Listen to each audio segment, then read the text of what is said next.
Oke teman-teman, di video kali ini saya akan mentutorialkan proses pemasangan bagian blok piston, kemudian bagian blok head, dan serta pemasangan komponen lainnya untuk motor Vario 110 karbu sampai mesin hidup ya teman-teman.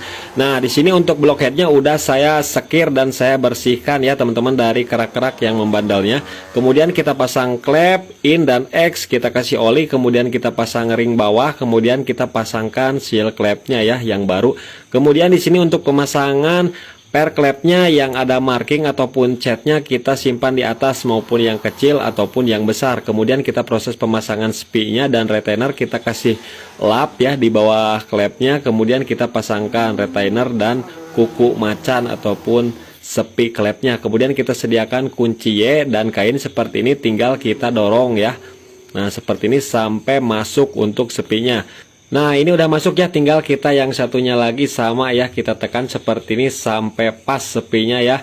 Nah setelah pas seperti ini tinggal kita ketuk-ketuk menggunakan kunci T, pelan-pelan aja, dipastikan ini udah kencang ya teman-teman. Tinggal kita proses pemasangan bagian noken as, ada 2 buah bos, perhatikan ya jangan sampai lupa tak terpasang. Tinggal kita pasang noken as, kita kasih pelumas di bagian bearingnya, tinggal kita proses pemasangan seperti ini. Harus ada penekanan sedikit sampai benar-benar pluk ngepas ya teman-teman, seperti ini udah oke. Kemudian tinggal kita pasang RRA nya ya, rocker armnya. Nah ada X ada in ya, perhatikan jangan sampai tertukar. Kalau misalkan tertukar itu berbahaya sekali, karena untuk rocker armnya itu ada untuk dekompresinya. Kemudian untuk sengnya jangan sampai lupa tak terpasang juga. Untuk mencegah supaya noken as tidak kesana kemari, tinggal kita pasang pennya ya seperti ini. Kita gunakan baut M6 ya, baut M6 seperti ini. Tinggal kita dorong dan jangan sampai tertukar untuk pennya ya.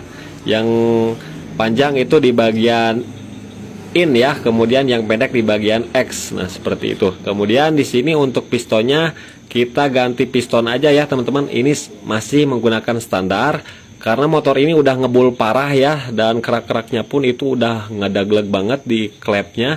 Tapi ini untuk cleanernya masih bagus ya teman-teman, bisa kita cek untuk gapnya antara ring kompresinya. Ini ring kompresi yang baru kita masukkan ke cleanernya itu masih gapnya sedikit ya, masih bagus.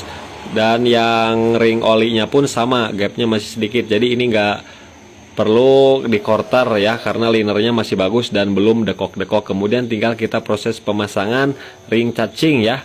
Nah ring cacing seperti ini, kemudian kita pasang ring oli yang tipis seperti ini. Usahakan harus menyilang ya teman-teman seperti ini. Nah saya silang seperti ini antara kiri kanan ya. Kemudian yang coakannya besar itu in ya, bagian in. Kemudian ini untuk ring kompresi kedua ya. Nah yang warna hitam ini disimpan di yang kedua seperti ini, sama harus menyilang ya.